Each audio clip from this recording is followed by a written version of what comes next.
چھٹیاں کیسے گزاریں؟ الحمدللہ رب العالمین والصلاة والسلام علی سید المرسلین، اما بعد فاعوذ باللہ من الشیطان الرجیم، بسم اللہ الرحمن الرحیم۔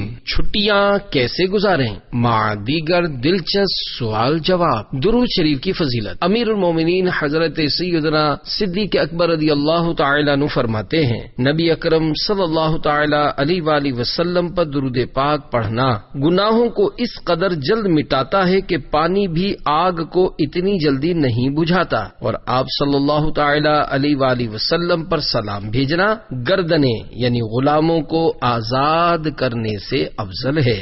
صلو علی الحبیب صلی اللہ تعالی علی محمد۔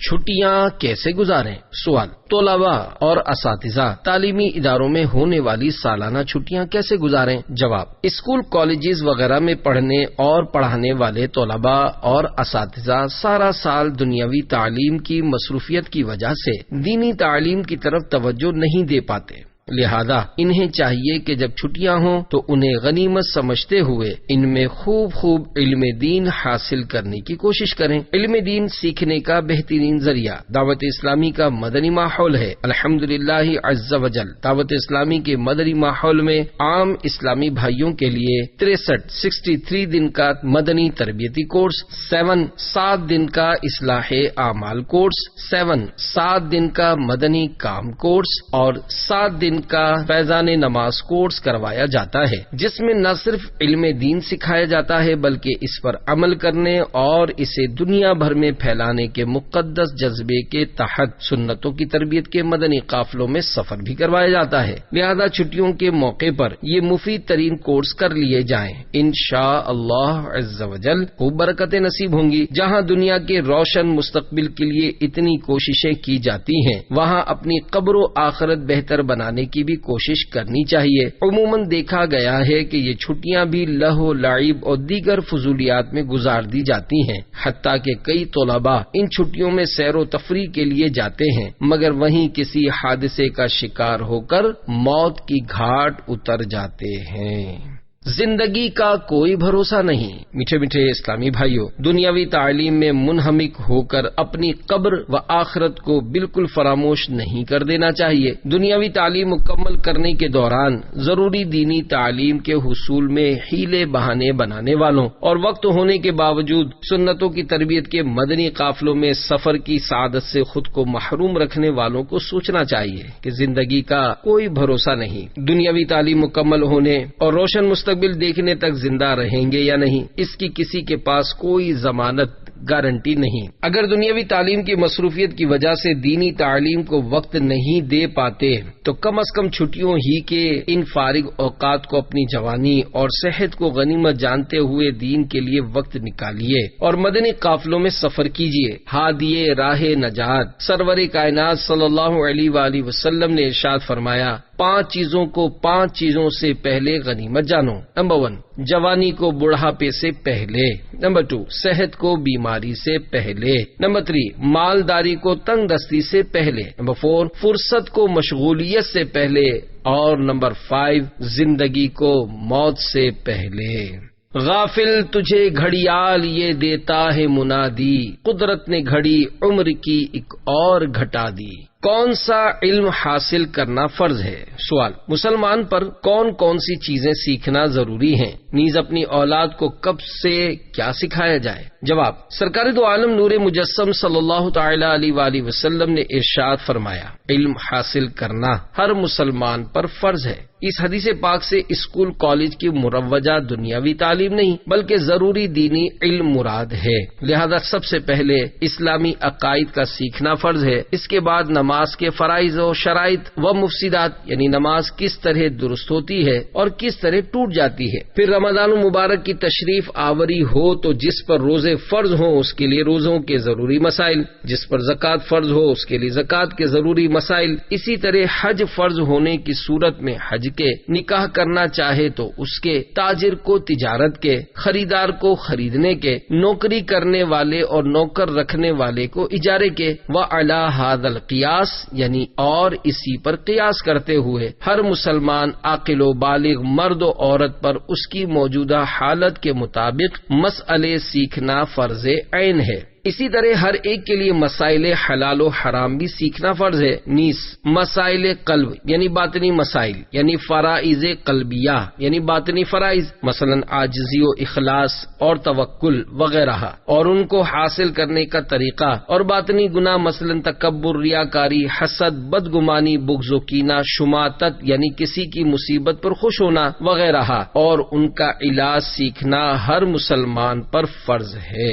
تفصیلی معلومات کے لیے فتاوی رضویہ جلد 23 صفحہ 613 تا 624 ملاحظہ فرمائیے۔ مہلکات یعنی ہلاکت میں ڈالنے والی چیزوں جیسا کہ وعدہ خلافی، جھوٹ، غیبت، چغلی، بہتان، بد نگاہی، دھوکہ، ایذائے مسلم وغیرہ وغیرہ تمام صغیرہ و کبیرہ گناہوں کے بارے میں ضروری احکام سیکھنا بھی فرض ہے تاکہ ان سے بچا جا سکے۔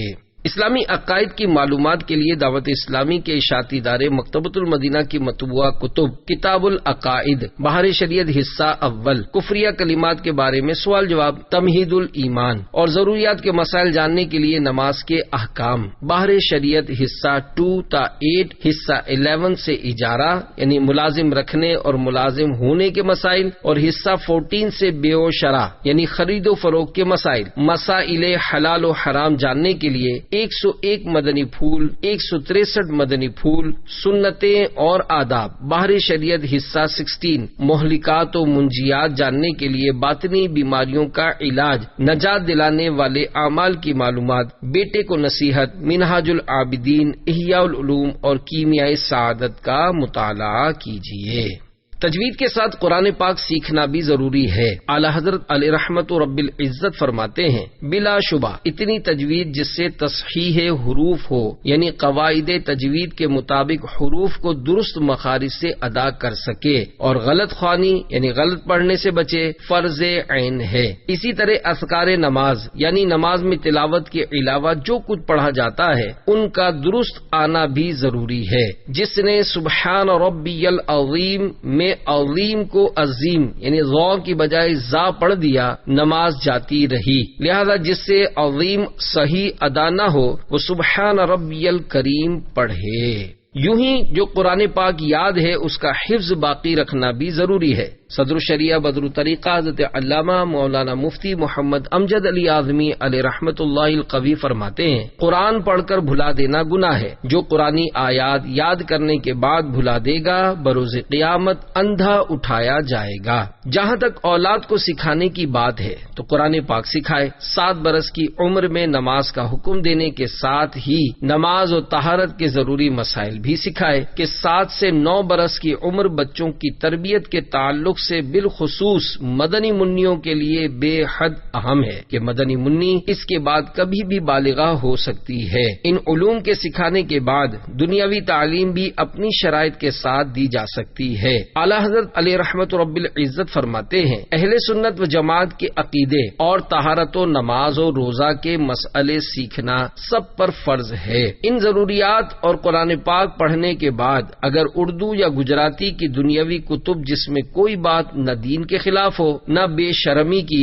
نہ اخلاق و عادات پر برا اثر ڈالنے کی، اور پڑھانے والی عورت سنی مسلمان پارسا حیادار ہو تو کوئی حرج نہیں۔ بچوں کی تربیت کے حوالے سے مزید معلومات حاصل کرنے کے لیے دعوت اسلامی کے اشاعتی ادارے مکتبۃ المدینہ کی مطبوعہ کتاب تربیت اولاد اور فیضان مدنی مذاکرہ قسط 24 بچوں کی تربیت کب اور کیسے کی جائے کا مطالعہ کیجیے۔ غیر محرم سے ہنر یا فن سیکھنا سکھانا کیسا؟ سوال، غیر محرم سے کوئی ہنر یا فن سیکھنا یا انہیں سکھانا کیسا ہے؟ جواب، 5-7 سال کے بچے اور بچیاں ہوں تو ان کے سیکھنے میں کوئی مذائقہ نہیں، البتہ جوان لڑکوں لڑکیوں کے ایک دوسرے کے پاس سیکھنے سکھانے میں بہت زیادہ خطرات ہیں۔ عموماً یہ سیکھنے سکھانے کا سلسلہ بے پردگی اور بے تکلفی کے ساتھ ہوتا ہے جو کہ حرام اور جہنم میں لے جانے والا کام ہے۔ اگر یہ ایک دوسرے کو نہ بھی چھوئیں تب بھی بدنگاہی سے اپنے آپ کو بچانا انتہائی مشکل ہے۔ غیرت مند مسلمان کبھی بھی اپنے بچوں اور بچیوں کے ایسے ماحول میں سیکھنے سکھانے کا اہتمام اہتمام نہیں کر سکتے۔ غیر محرم سے پردہ ہی پردہ ہے، بلا اجازت شرعی کسی کی رعایت نہیں۔ اعلی حضرت امام اہل سنت مجدد دین و ملت مولانا شاہ امام احمد رضا خان علیہ رحمت الرحمان فتاوی رضویہ جلد 23 صفحہ 639 پر فرماتے ہیں، رہا پردہ، اس میں استاذ و غیر استاذ، عالم و غیر عالم، پیر سب برابر ہیں۔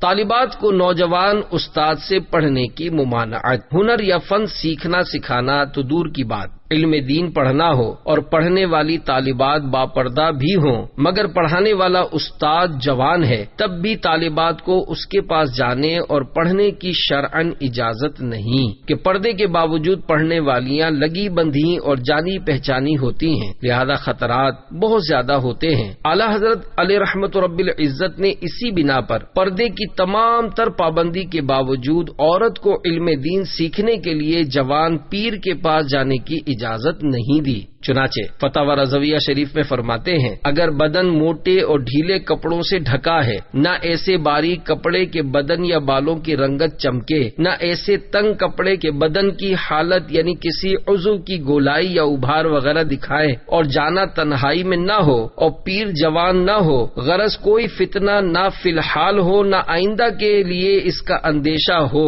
تو علم دین اور امور راہ خدا سیکھنے کے لیے جانے اور بلانے میں کوئی حرج نہیں۔ اس سے وہ لوگ درس عبرت حاصل کریں جو بے پردگی کے ماحول میں کوئی فن یا کام سیکھتے یا سکھاتے ہیں۔ پردے میں سنی عالم دین کا بیان سننا جائز ہے۔ ہاں، پردے کی حالت میں سنی عالم دین کا بیان سننا جائز ہے کہ بیان سننے اور پڑھنے میں بہت فرق ہے۔ اعلی حضرت علیہ رحمت رب العزت فرماتے ہیں، عورتیں نماز مسجد سے ممنوع ہیں، اور واعظ یعنی واعظ کہنے والا یا میلاد خواں اگر عالم سنی صحیح العقیدہ ہو اور اس کا واعظ و بیان صحیح و مطابق شرع ہو، اور عورت کے آنے جانے میں پوری احتیاط اور کامل پردہ ہو، اور کوئی احتمال فتنہ یعنی فتنے کا خوف نہ ہو، اور مجلس رجال یعنی مردوں کی بیٹھک سے دور جہاں ایک دوسرے پر نظر نہ پڑتی ہو ان کی نشست ہو تو حرج نہیں۔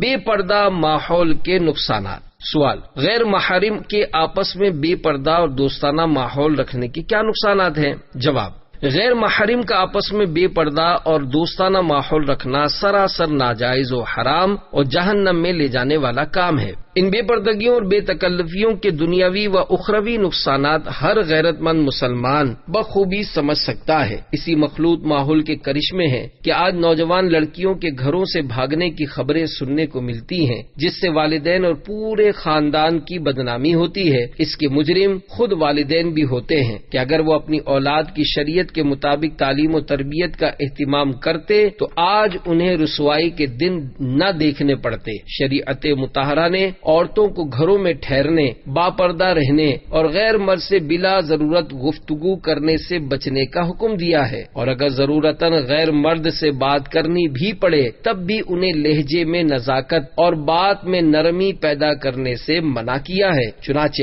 ارشاد باری تعالی ہے، پارہ 22 سورۃ الاحزاب آیت نمبر 32-33، اتقيتن فلا تخضعن بالقول فيطمع الذي في قلبه مرض وقلن قولا معروفا وقرن في بيوتكن ولا تبرجن تبرج الجاهلية الأولى۔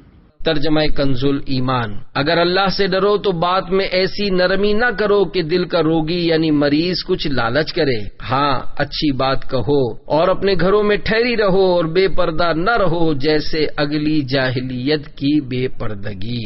اس آیت مبارکہ کے تحت صدر الافاضل علامہ سید محمد نعیم الدین مراد آبادی علیہ رحمت اللہ الہادی فرماتے ہیں، اس میں تعلیم آداب ہے کہ اگر بضرورت غیر مرد سے پس پردہ گفتگو کرنی پڑے تو قصد کرو کہ لہجے میں نزاکت نہ آنے پائے اور بات میں لوچ یعنی نرمی نہ ہو، بات نہایت سادگی سے کی جائے۔ عفت مآب خواتین کے لیے یہی شایع ہے۔ دین و اسلام کی اور نیکی کی تعلیم اور پند و نصیحت کی اگر ضرورت ضرورت پیش آئے تو بات کرو، مگر بے لوچ لہجے سے۔ اگلی جاہلیت سے مراد قبل اسلام کا زمانہ ہے۔ اس زمانے میں عورتیں اتراتی نکلتی تھیں، اپنی زینت و محاسن کا اظہار کرتی تھیں کہ غیر مرد دیکھیں، لباس ایسے پہنتی تھیں جس سے جسم کے اعضاء اچھی طرح نہ ڈھکیں، اور پچھلی جاہلیت سے اخیر زمانہ مراد ہے جس میں لوگوں کے افعال پہلوں کی مثل ہو جائیں گے۔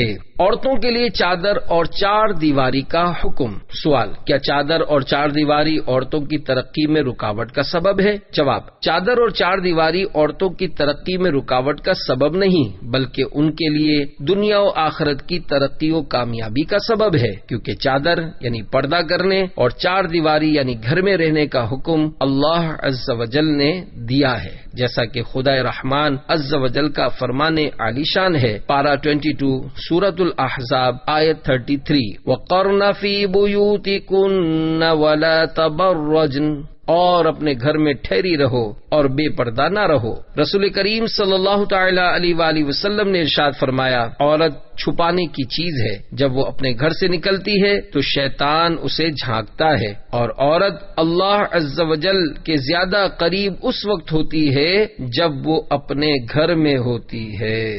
یقیناً اللہ پاک اور اس کے پیارے حبیب صلی اللہ علیہ وآلہ وسلم کے احکامات کی بجا آوری میں ہی ترقی اور دنیا و آخرت کی کامیابی ہے۔ اللہ عز و جل اس کے پیارے حبیب صلی اللہ علیہ وآلہ وسلم کی نافرمانی کر کے کوئی بظاہر دنیا میں کتنی ہی ترقی کر لے، بالآخر وہ ناکام و نامراد ہی ہے، کیونکہ دنیا کی زندگی فانی اور دھوکے کا مال ہے۔ حقیقی ترقی و کامیابی تو یہ ہے کہ انسان اپنی زندگی شریعت کے احکام کے مطابق گزارنے، جہنم کی آگ سے خود کو بچانے اور جنت میں داخل ہو جانے میں کامیاب ہو جائے، جیسا کہ خدا رحمان عز و جل کا فرمان عالی شان ہے۔ پارہ 4 سورہ آل عمران آیت 185، فَمَن زُحْزِحَ عَنِ النَّارِ وَأُدْخِلَ الْجَنَّةَ فَقَدْ فَازَ وَمَا الْحَيَاةُ الدُّنْيَا إِلَّا مَتَاعُ الْغُرُورِ۔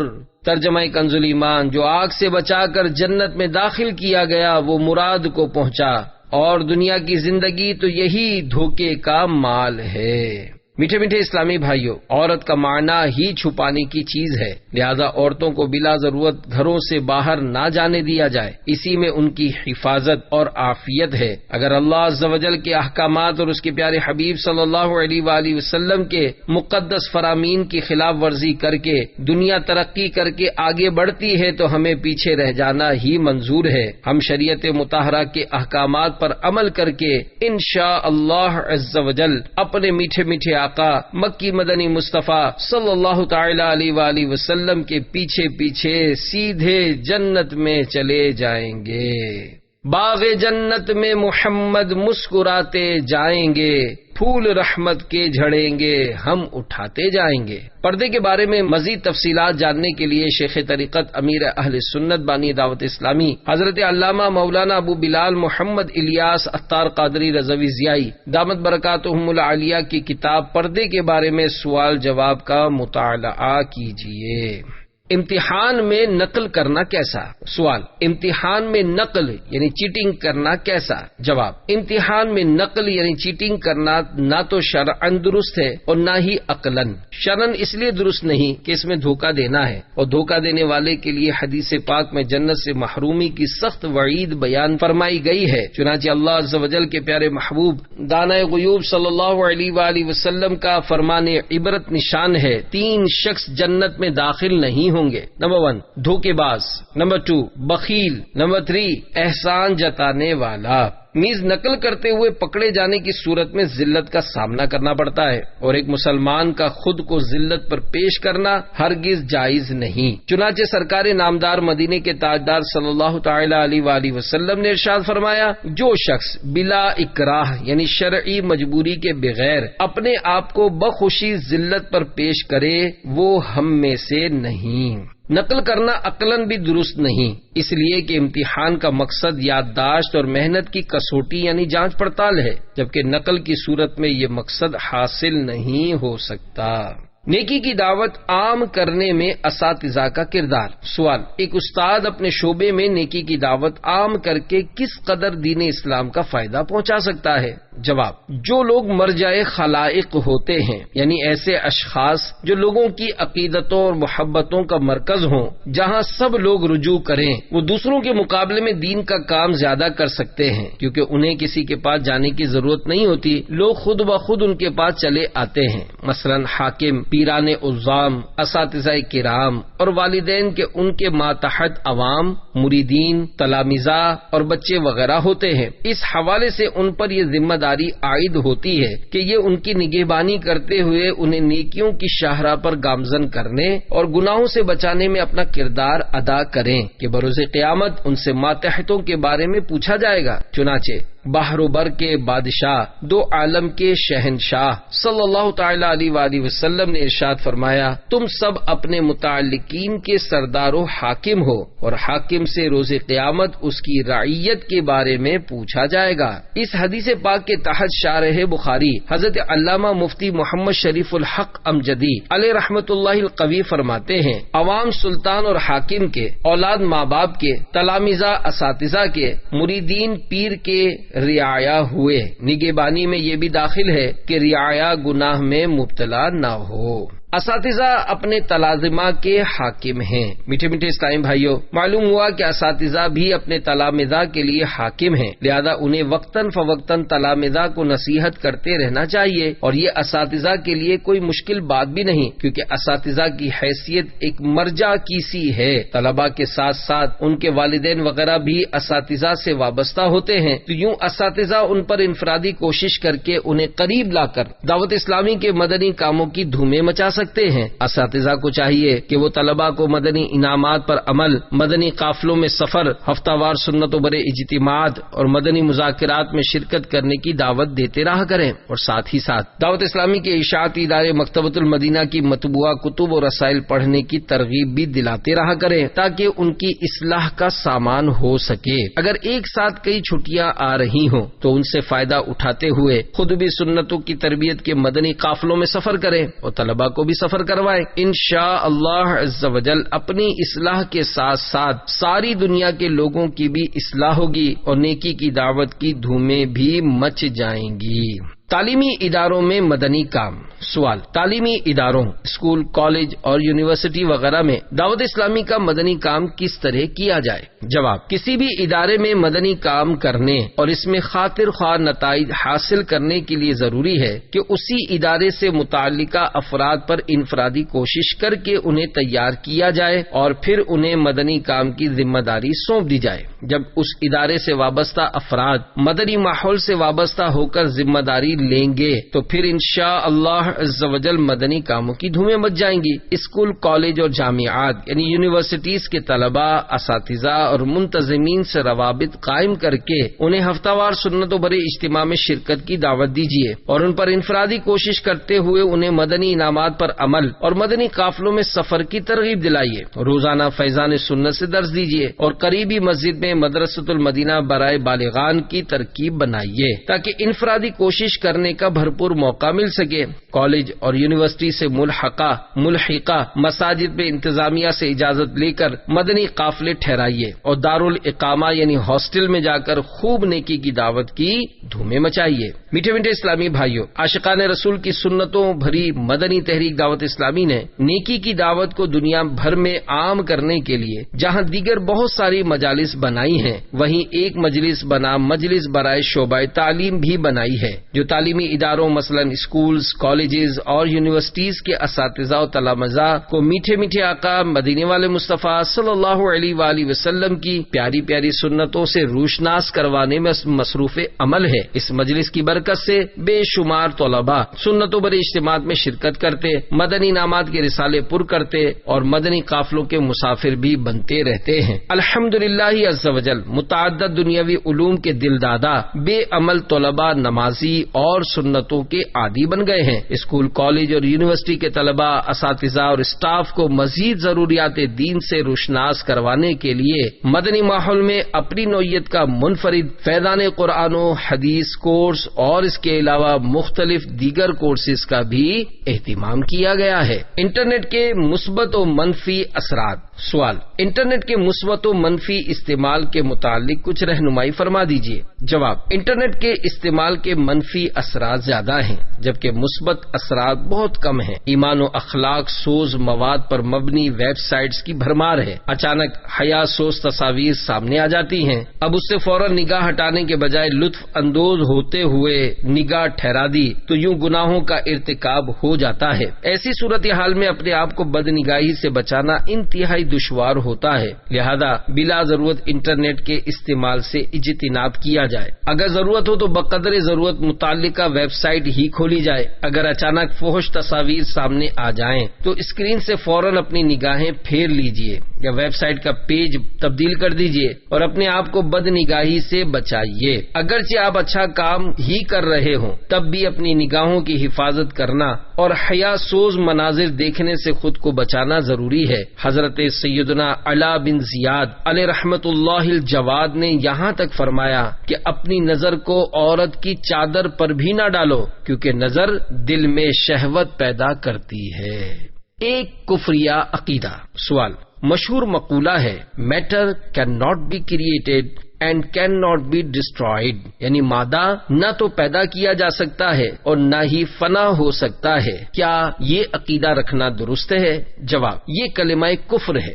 جو شخص ایسا عقیدہ رکھے کہ مادہ ایک ایسی مخلوق ہے کہ جسے اللہ پاک نے پیدا نہیں کیا، خود ہی پیدا ہوا ہے اور کبھی ختم نہ ہوگا، وہ دائرہ اسلام سے خارج ہے، کیونکہ اس جملے میں اللہ تعالیٰ کے خالق اور قادر ہونے کا انکار پایا جاتا ہے جو کہ صریح کفر ہے۔ کائنات اور جو کچھ اس میں ہے سب کا خالق و مالک اللہ عز و جل ہے، جیسا کہ خدائے رحمان عز و جل کا فرمان عالی شان ہے۔ پارہ 7 سورۃ الانعام آیت 102۔ خالق کل شیء فاعبدوہ وہو علی کل شیء وکیل۔ ہر چیز کا بنانے والا تو اسے پوجو اور وہ ہر چیز پر نگہبان ہے۔ جتنی بھی مخلوقات اس وقت موجود ہیں یا آئندہ وجود میں آنے والی ہیں، بالآخر سب کو ایک نہ ایک دن فنا ہونا ہے۔ چنانچہ ارشاد رب العباد ہے کل من علیہا فان وَيَبْقَى وَجْهُ رَبِّكَ ذُو الْجَلَالِ وَالْإِكْرَامِ۔ پارہ 27 سورہ رحمان آیت 26-27 ترجمہ کنز ایمان۔ زمین پر جتنے ہیں سب کو فنا ہے اور باقی ہے تمہارے رب کی ذات عظمت اور بزرگی والا۔ قرآن مجید و احادیث مبارکہ میں مادے کے فنا ہونے کی جا بجا مثالیں موجود ہیں۔ مثلا حضرت سیدنا موسیٰ کلیم اللہ علی نبینا علیہ الصلوۃ والسلام نے جب اپنا عصا مبارک ڈالا تو وہ اژدہا بن کر جادوگروں کے سانپوں کو نگل گیا۔ ان جادوگروں کا سامان یعنی سانپوں کی مانند نظر آنے والی رسیاں جو 300 اونٹوں کا بار تھا، لیکن اس کے باوجود بھی اس اژدہے کے حجم یعنی جسامت میں ذرہ بھر بھی اضافہ نہیں ہوا، بلکہ وہ سب کا سب اس میں فنا ہو گیا۔ یہ مادے کی پیدا ہونے اور فنا ہونے کی واضح مثال ہے۔ یاد رکھیے کسی بھی علم و فن کا کوئی بھی ایسا اصول یا ضابطہ جو قرآن و حدیث سے ٹکرائے وہ ہرگز قبول نہیں کیا جا سکتا۔ قرآن و سنت کا علم حق اور یقینی ہے جس میں تبدیلی کی گنجائش نہیں، جبکہ سائنس وغیرہ کے اصول و ضوابط ظنیات یعنی غیر یقینی معلومات پر مبنی ہوتے ہیں۔ یہی وجہ ہے کہ وہ آئے روز بدلتے رہتے ہیں، لہذا کسی مسلمان کو یہ زیب نہیں دیتا کہ وہ سائنسی اصول و ضوابط کی بنیاد پر اللہ عز و جل کی قدرت کاملہ اور حکمت بالغہ کا انکار کرے۔ فرشتے، جنات اور شیطان کے وجود کا انکار کرنا کیسا؟ سوال: کیا فرشتے، جنات اور شیطان کا وجود ہے؟ نیز نیکی کی قوت کو فرشتہ اور بدی کی قوت کو شیطان کہنا کیسا ہے؟ جواب: فرشتے، جنات اور شیاطین کا وجود قرآن و حدیث سے ثابت ہے، لہذا ان کے وجود کا انکار کرنا اور نیکی کی قوت کو فرشتہ اور بدی کی قوت کو شیطان کہنا کفر ہے۔ افسوس، اب مسلمان دینی عقائد اور اسلامی تعلیمات سے بہت دور ہوتے جا رہے ہیں، حتیٰ کہ ایک کتاب میں یہ جملہ نیکی کی قوت کا نام فرشتہ اور بدی کی قوت کا نام شیطان بھی موجود ہے۔ بلا شبہ یہ قول صریح کفر ہے، اس لیے کہ اس میں فرشتوں اور شیطان کے وجود کا انکار کیا گیا ہے۔ اعلی حضرت امام اہل سنت مولانا شاہ امام احمد رضا خان علیہ رحمت الرحمان فرماتے ہیں، یہ کہنا کہ اللہ عز و جل نے قرآن عظیم میں جن فرشتوں کا ذکر فرمایا ہے نہ ان کا کوئی اصل وجود ہے نہ ان کا موجود ہونا ممکن ہے، بلکہ اللہ تعالیٰ نے اپنی ہر مخلوق میں جو مختلف قسم کی قوتیں رکھی ہیں، جیسے پہاڑوں کی سختی، پانی کی روانی، نباتات کی فزونی یعنی زیادتی، بس انہی قوتوں کا نام فرشتہ ہے، اور یہ بھی بالقطع والیقین یعنی قطعی اور یقینی طور پر کفر ہے۔ یوں ہی جن و شیاطین کے وجود کا انکار اور بدی کی قوت کا نام جن یا شیطان رکھنا کفر ہے، اور ایسے اقوال کے قائل یعنی ایسی باتوں کے کہنے والے یقیناً کافر اور اسلامی برادری سے خارج ہیں۔ بدقسمتی سے آج کل ہمارے معاشرے میں عام بول چال کے دوران لا علمی میں ایسے کلمات بک دیے جاتے ہیں جن پر بعض اوقات لزوم کفر اور بعض اوقات التزام کفر کا حکم لازم آتا ہے۔ کفر کی دو قسمیں ہیں، نمبر 1 لزوم کفر، نمبر 2 التزام کفر۔ لزوم کفر یہ ہے کہ جو بات کہی وہ عین کفر نہیں مگر کفر تک پہنچانے والی ہوتی ہیں، اور التزام کفر یہ ہے کہ ضروریات دین یعنی وہ مسائل دین جن کا ہر خاص و عام جانتا ہو ان میں سے کسی چیز کا واضح طور پر خلاف کرنا، یہ قطعاً اجماعاً یعنی قطعی طور پر بالاتفاق کفر ہے، اگرچہ خلاف کرنے والا کفر کے نام سے چڑھتا اور کمال اسلام کا دعویٰ کرتا ہو۔ مزید معلومات کے لیے دعوت اسلامی کے اشاعتی ادارے مکتبۃ المدینہ کے مطبوعہ کتاب کفریہ کلمات کے بارے میں سوال جواب کا مطالعہ کیجیے۔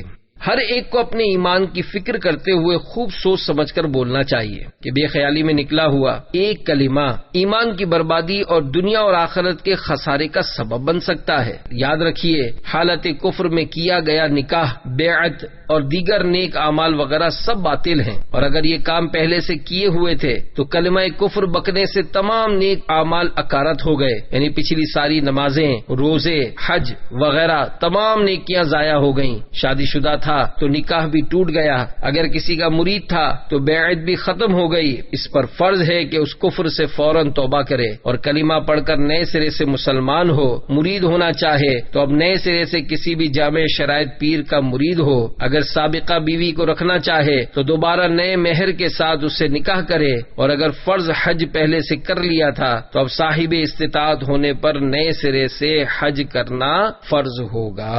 ایک غلط لفظ بھی جہنم میں جھونک سکتا ہے۔ میٹھے میٹھے اسلامی بھائیوں، اچھی صحبتیں کمیاب ہو گئیں، زبان کی عدم حفاظت کا دور دورہ ہو گیا۔ ہماری اکثریت کی حالت یہ ہو گئی ہے کہ جو منہ میں آیا بک دیا۔ افسوس، اللہ عز و جل کی خوشی اور ناخوشی کا احساس کم ہو گیا۔ زبان سے نکلے ہوئے الفاظ کی اہمیت کے تعلق سے ایک عبرت انگیز حدیث پاک ملاحظہ فرمائیے، چنانچہ راحت قلب ناشاد محبوب رب العباد صلی اللہ علیہ وآلہ وسلم کا ارشاد عبرت بنیاد ہے۔ بندہ کبھی اللہ تعالیٰ کی خوشنودی کی بات کہتا ہے اور اس کی طرف توجہ بھی نہیں کرتا، یعنی بعض باتیں انسان کے نزدیک نہایت معمولی ہوتی ہیں، اللہ تعالیٰ اس بات کی وجہ سے اس کے بہت سے درجے بلند کرتا ہے، اور کبھی اللہ پاک کی ناراضی کی بات کرتا ہے اور اس کا خیال بھی نہیں کرتا کہ اس بات کی وجہ سے جہنم میں گرتا ہے۔ اور ایک روایت میں ہے کہ مشرق و مغرب کے درمیان میں جو فاصلہ ہے اس سے بھی زیادہ فاصلے پر جہنم میں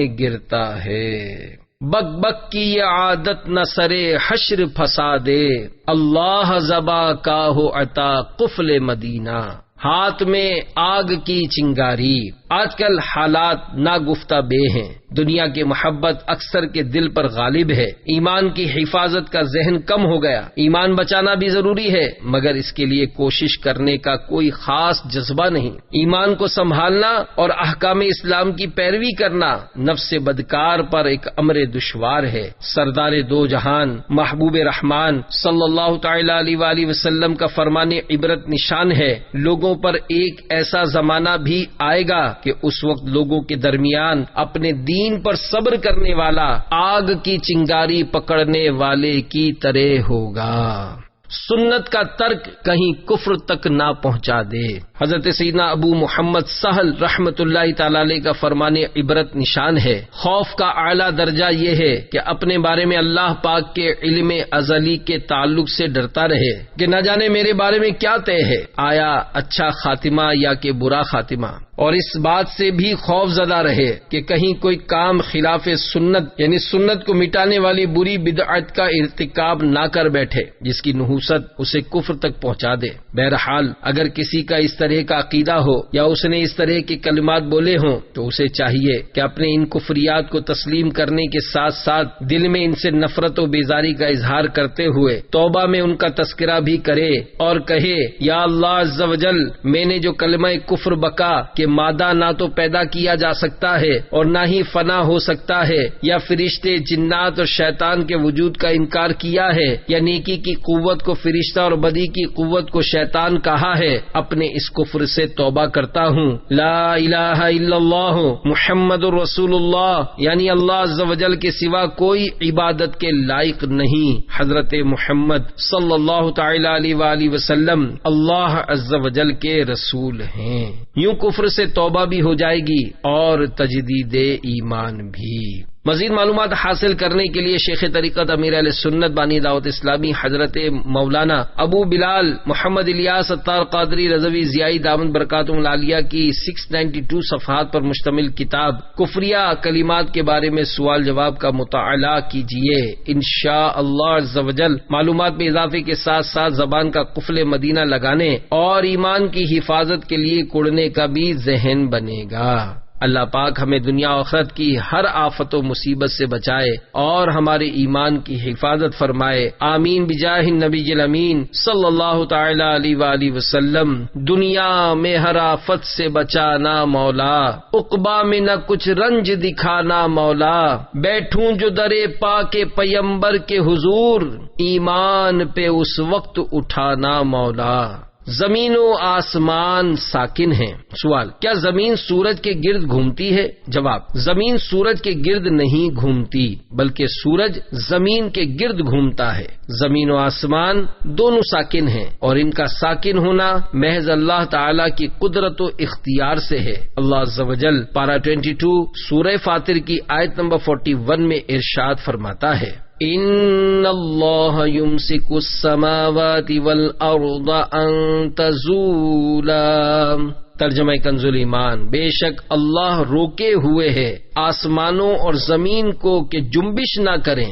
اعلیٰ حضرت امام اہل سنت مجدد دین و ملت مولانا شاہ امام احمد رضا خان علیہ رحمت الرحمان فرماتے ہیں، زوال کے اصل معنی سرکنا، ہٹنا، جانا، حرکت کرنا اور بدلنا ہے۔ قرآن عظیم نے آسمان و زمین سے اس کی نفی فرمائی تو حرکت زمین و حرکت آسمان دونوں باطل ہوئیں۔ ہاں، سورج متحرک ہے، سورج کا طلوع ہونا اور غروب ہونا اس کے متحرک ہونے کی واضح دلیلیں ہیں، جیسا کہ اللہ پاک کا فرمانے عالی شان ہے۔ پارہ 15 سورہ کاف آیت نمبر 17، پارہ 15 سورہ کاف آیت نمبر 17۔ وَتَرَى الشَّمْسَ إِذَا طَلَعَتْ تَزَاوَرُ عَنْ كَهْفِهِمْ ذَاتَ الْيَمِينِ وَإِذَا